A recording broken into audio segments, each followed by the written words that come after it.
Aktivitas pijat menjadi sensasi tersendiri di saat lelah melanda. Terapi pijat atau refleksi semakin menjamur di Indonesia, bahkan sangat mudah ditemukan di wilayah ibu kota seperti Jakarta. Beragam jenis pijat ditawarkan mulai dari urut tradisional hingga pijat yang berasal dari negeri tetangga seperti Jepang. Dipijat memang enak dan membuat badan terasa rileks, apalagi jika dipijat oleh tukang pijat yang berpengalaman. Pijat dipercaya bisa memberikan manfaat bagi fisik dan emosional, mulai dari meredakan cedera otot sampai mengurangi stres. Pijatan yang diterapkan di anggota tubuh memang bisa membuat pikiran Anda menjadi lebih tenang dan nyaman. Hal ini pula yang membuat para penikmat jasa pijat menjadi ketagihan, sehingga memicu mereka untuk melakukan terapi pijat secara rutin atau bahkan sering. Pijat umumnya aman dilakukan, namun bisa juga menimbulkan risiko pada sebagian orang. Terkadang ada terapi pijat yang ternyata menyebabkan sakit atau nyeri pada tubuh. Tekniknya pun bermacam-macam, mulai dari tekanan yang lembut hingga amat kuat. Pada saat terapi pijat, banyak terapis yang memadukan berbagai bahan minyak pijat, lotion, atau minyak aromaterapi. Untuk Anda yang berkulit sensitif harus berhati-hati karena bisa jadi pemicu reaksi alergi. Banyak pakar yang memperingatkan bahwa terapi pijat dapat menyebabkan kerusakan pada saraf meskipun jarang dilakukan. Kerusakan itu bisa terjadi apabila terapis memberikan tekanan pijat yang terlalu berlebihan. Wah, ternyata selain punya banyak manfaat, pijat urut bisa berdampak buruk bagi kesehatan tubuh. Benarkah demikian? Selain berkonsultasi pada ahlinya, simak juga beberapa fakta dan mitos dari terapi pijat yang perlu Anda ketahui berikut ini.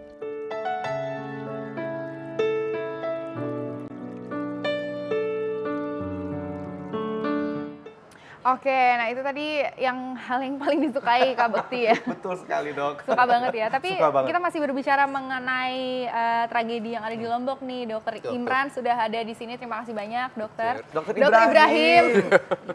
Tadi rekan Imran. Kayaknya kangen sama Imran nih kayaknya nih. Iya nih. Nah dok, ini mengenai patah tulang nih dok, kan tadi sudah sempat dibahas nih dok, patah tulang. Nah mungkin dokter bisa menjelaskan nih ke masyarakat mengenai terapi patah tulang. Patah tulang ya, baik. Karena kalau kita lihat tadi saya juga dengar paparannya bahwa memang kasus di sana yang lebih banyak adalah kasus trauma ya. Trauma itu berarti kemungkinan besar misalnya terhantam oleh bangunan dan lain sebagainya akan menyebabkan patah tulang.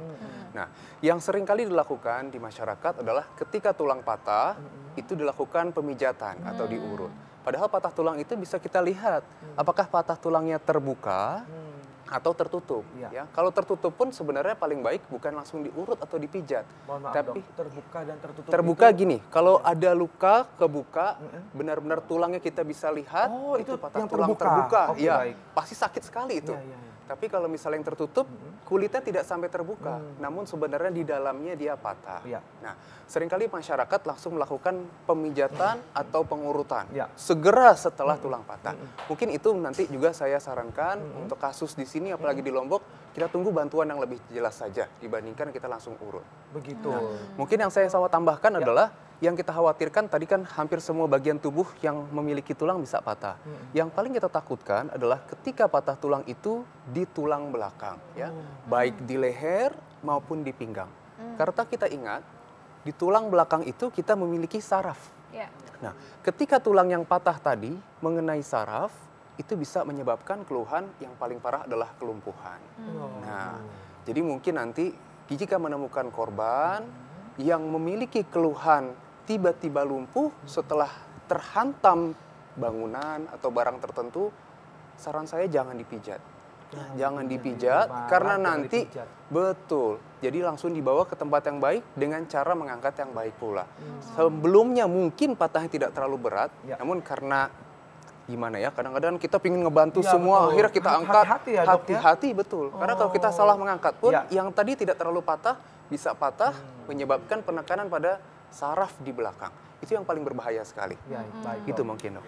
Nah, oke. Tapi kita juga ingin membahas nih dok, pijat yang untuk refleksi. Seperti yang suka sekali dilakukan oleh partner saya ini dok. Betul, dok. Hampir tiap hari dok dia pijat-pijat. Relax banget. Ada apa benar fakta atau mitos pijat itu bisa melancarkan aliran darah, dok? Kalau kita sih berasa habis itu kayaknya seger gitu dok, Seger habis ya. pijat dok. Kayaknya pengen terbang ya. Itu fakta atau mitos dok? Setiap hari jadi nih pijit nih. Iya betul. Fakta atau mitos tuh dok? Jadi sebenarnya melancarkan aliran darah itu fakta. Ya, oh fakta. Fakta, Oh, fakta. Asik boleh pijat lagi. Jadi memang pijat. Apa tuh dok? Nah, pijat itu kita lihat ada pijat yang kita bagi dua sebenarnya ya. Ada namanya adalah medical massage atau pemijatan medis. Yang kedua adalah wellness massage. Iya. Nah, kalau pemijatan medis yang paling klasik hampir dilakukan di seluruh dunia, di Indonesia maupun di Eropa, itu kita namakan Swedish massage atau classic massage. Jadi pemijatan klasik. Salah satu tekniknya itu namanya effleurage atau dia pijitnya seperti stroking ya. Oh, jadi, menyebar begitu pelan-pelan ya? betul. Itu dia fungsinya adalah untuk meningkatkan aliran darah. Begitu. Ya, jadi dengan dimasas aliran darah akan meningkat. Berarti fakta ya dok? Fakta, betul, Itu betul. boleh betul. ya kalau Boleh. dipijat refleksi seperti itu. Boleh. Dan aku sih merasa apa namanya memang jadi relaksasi, Relaksasi. enak. Jadi Betul. enak ya. Kayaknya Pegel-pegel langsung hilang. Pegel-pegel langsung nah, enak. ngomongin pegel-pegel nih dok, biasanya kan memang asam laktat nih biasanya menumpuk nih dok. Iya betul. Ya kan. Nah kalau misalnya asam laktat yang mengendap dalam tubuh membuat badan menjadi terasa lelah, terutama setelah melakukan aktivitas. Ini katanya dok bisa hilang dengan dipijat. Mitos atau fakta? Mohon maaf, Ya. asam laktat itu apa? Nah, mohon maaf. Jadi gini, Ini orang awam nih kan yang orang nanya awam saya, ya, ya, ya. mohon maaf. Ini Iya, pertanyaannya agak sulit nih memang ya. silakan. Jadi memang ketika kita melakukan aktivitas ya, kita kan otot kita kontraksi nih, Iya. bergerak. Nah, setiap kontraksi kita menghasilkan zat sisa yang harusnya dibuang. Nah, zat sisa tersebut adalah asam laktat. Itu ada di mana dok? Itu ada di otot, Di otot, terutama atau begitu. ada di Oh, sel-sel makanya bikin tubuh pegel-pegel kita. itu ya? Betul. Oke. Seringkali yang menyebabkan pegel itu adalah asam laktat kita yang menumpuk di daerah-daerah tertentu. Nah, itu katanya kalau dipijat bisa hilang itu berarti sebenarnya fakta atau ini mitos? fakta, Fakta. tapi Oh, oke. tergantung teknik pemijatannya. Nah, jadi gitu baik. dia. Nah, gimana tuh Kalau dok, tekniknya yang bagus adalah kalau asam laktat itu harus dikeluarkan. Dikeluarkan. Dikeluarkan dari pembuluh limf namanya, bukan pembuluh darah ya. Kalau kita punya dua pembuluh, satu pembuluh darah, satu pembuluh limf. Asam laktat itu kan sisa ya, harus dibuang, maka kita keluarkan lewat pembuluh limf. Nah, pembuluh limf itu letaknya ada di dekat permukaan kulit sebenarnya. Ada di dekat permukaan Bukan kulit? di dalam sekali dia. Oh, bukan. Dia Jadi hanya- lebih di atas. Sehingga kalau kita mau menghilangkan asam laktat, pemijatan yang baik adalah pelan saja. Pelan saja. Oh. Di atasnya saja. Gitu. Ya. Nah, tapi dok ini ada dok yang Nah, jenis ya, ya. pemijatan yang agak ekstrim sih dok ya. Ya. Ada pakai apa? Sendok begitu. Ada yang Ada pakai. lagi pakai pisau dok. Ada Pakai pisau, pisau, Ada betul, lagi betul, pakai betul. kaktus. Baik, tapi sebenarnya dok, Ya. mohon maaf sebelumnya nih, sebenarnya asam laktat itu kalau dirasakan di dalam tubuh Ya. itu seperti apa dok? Pegel-pegel? Lelah, Atau pegal, rematik? lelah dok. Kayak ya lelah Mas Bekti. Jadi kalau kita capek, Lelah, pegel, capek, nggak pegel enak gitu, penat gitu ya dok Penat, ya? iya, iya. Seperti iya. itu. Betul, Oh, seperti baik, itu. baik. Nah ini masih ada nih dok mitos atau fakta mengenai pijat nih. Pijat dapat kurangi ketegangan otot, mitos atau fakta? Ini fakta ya. Fakta. Waduh. Jelas sekali, Bukan jelas sekali. pijet, enak Karena tahu. memang target utama pijat Ya, ya. adalah ototnya. Iya, Jadi ototnya. ototnya. Ini mau dimanapun, mau yang profesional sampai embok-embok, pasti akan bilang ototnya tegang. Tegang. Ini Iya, kenceng benar. Ototnya nih, gitu ngeringkel, kan. ototnya kaku. Iya. Jadi ini mau yang pakai medis maupun yang pakai awam, Ya. semua sepakat bahwa pemijatan dapat mengurangi ketegangan otot. Betul. Waduh, alhamdulillah. Boleh ya jadi ya? Boleh jadinya. Boleh Jadi jadinya. itu fakta ya Fakta, dok. fakta, ya. itu fakta. Apa namanya? Membuat otot kita menjadi lemas gitu Lebih ya. lemas, betul, Jadi betul. lemas, Otot jadi yang kaku relax, jadi ya. lebih lemas, lebih Baik. relax. Oke, Betul, betul. selanjutnya mitos atau fakta selanjutnya Nah, jadi wanita kalau katanya kalau sedang datang bulan nggak boleh pijet nih dok. Mitos atau fakta dok? Ini mitos. mitos. Jadi Bunda kalau mau pijet gak apa-apa lagi Kalau datang bulan. nggak apa-apa ya. Jadi tergantung mijetnya. Oke. Ya. Jadi kan kebayang ya, kalau lagi datang bulan biasanya otot pada kram, pada Iya. kaku. Iya. Saya belum pernah ngerasain sebenarnya Iya, betul. memang. Tapi mungkin sebenarnya pernah ya. Pernah, Jadi Dok. otot-otot Menurut pasti cerita akan orang ya, Dok. Iya, kata perempuan kalau lagi datang Iya, bulan iya, otot betul. pada kaku semua. Otot kaku, marah-marah gitu. Marah-marah Makanya, Dok. betul, betul, betul. Jadi Ini kok jadi curhat semua ini ya? Kenapa ya bapak-bapak ini? agak curcol ya. Terus dok, Jadi memang ketika kaku itu tetap pijat itu bisa. Hanya saja tergantung teknik pijatnya. Teknik pijat. Kalau kita terlalu kencang memijatnya, yang tadinya kaku atau krem malah semakin sakit nanti. Nah, jadi memang untuk kasus seperti ini kita cukup dengan relaksasi saja, pijat relaksasi.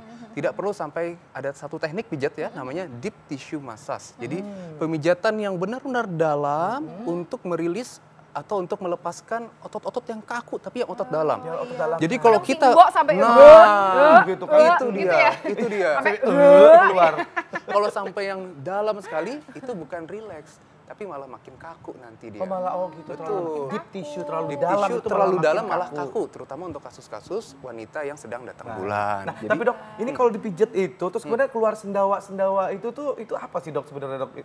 Yang mijet dok yang keluar sendawa. Saya juga bingung ya. Iya. Aku nih. Aku yang gitu.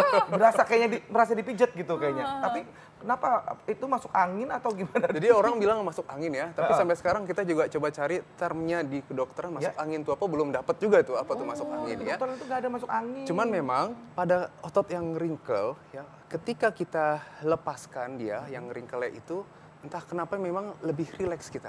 Lebih rileks. Nah, secara psikologis orang yang dipijat terutama di daerah pundak, kemudian di daerah punggung belakang itu memang otot-otot yang paling sering kaku langsung sendawa seperti tadi.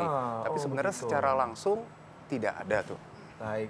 Nah, Dok, selanjutnya nih Dok, kita masih punya mitos atau fakta. Katanya kalau sering dipijat dapat sebabkan ketagihan. Nah, lo Kak Bekti, ya kan? Saya bener-bener seneng banget dipijat itu. Aku dari kecil tuh udah dibiasakan dipijat oleh ada mbok aku gitu di rumah. Dikasih apa tuh namanya, diblonyoin namanya Dok.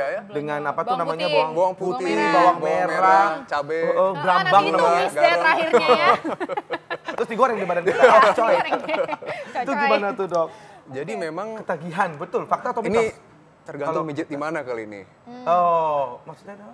Ketagihan ini ketagihan gimana maksudnya nih? Ketagihannya kalau pengen lagi dipijit, ya. gitu Dok maksudnya. Jadi memang Dok. ada beberapa efek pijat ya. Salah satunya adalah efek psikologis ya. Jadi kalau misal efek psikologis, pijat itu membuat kita rileks. Pertama rileks. Kedua, pijat juga akan menstimulasi produksi hormon namanya endorfin. Endorfin itu adalah endomorfin.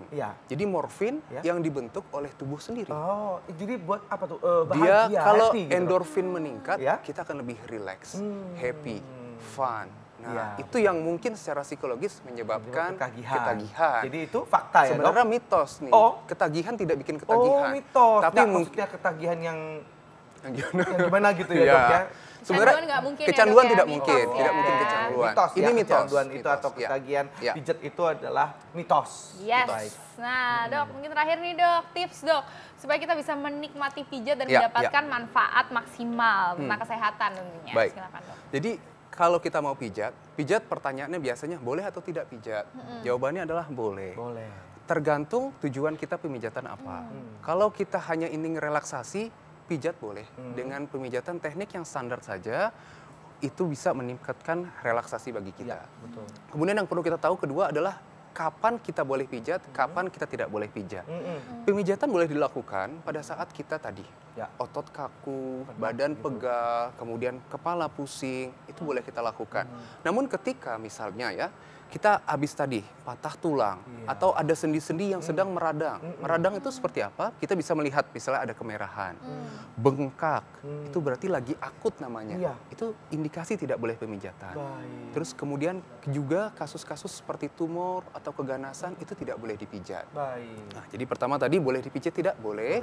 Yang penting kita tahu kapan boleh, kapan tidak boleh. Ketiga lokasinya ya.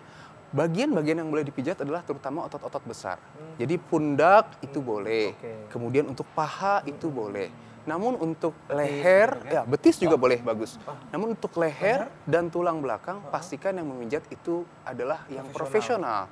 Karena kalau tidak nanti dia lakukan thrust ya atau krek ke kanan, krek ke kiri, pinggang juga yang seharusnya rileks malah bahaya karena takutnya saraf yang tadi ada di tulang belakang terpuntir. Nah, itu yang kita khawatirkan. Jadi kalau yang truk-truk gini itu boleh nggak sih Dok sebenarnya diginiin? Kalau memang dia ahli, itu boleh dilakukan. Tapi bukan setiap pijat harus di truk. Bukan, itu hanya salah satu cara saja.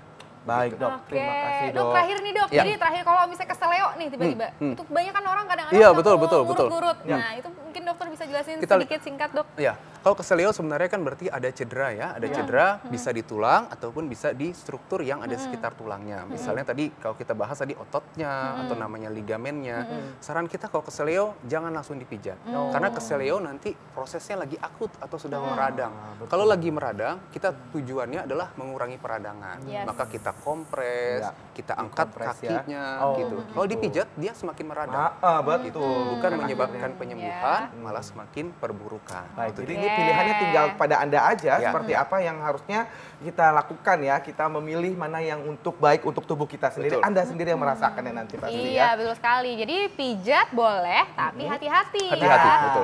Kita juga harus merasa sehat juga. Betul. Meskipun pegel-pegel boleh pijat. Boleh. Ya dok ya. Intinya yang relaksasi aja deh. Relaksasi aja. Ya, baik dok. Oke dok. sekali ya. Ya betul. Terima kasih banyak dokter Sama-sama, sudah sama-sama. mampir ke sini untuk membahas mengenai pijat ya. Ya, Kita ya, masih punya informasi menarik lainnya. Tetap di Ayo Hidup Sehat.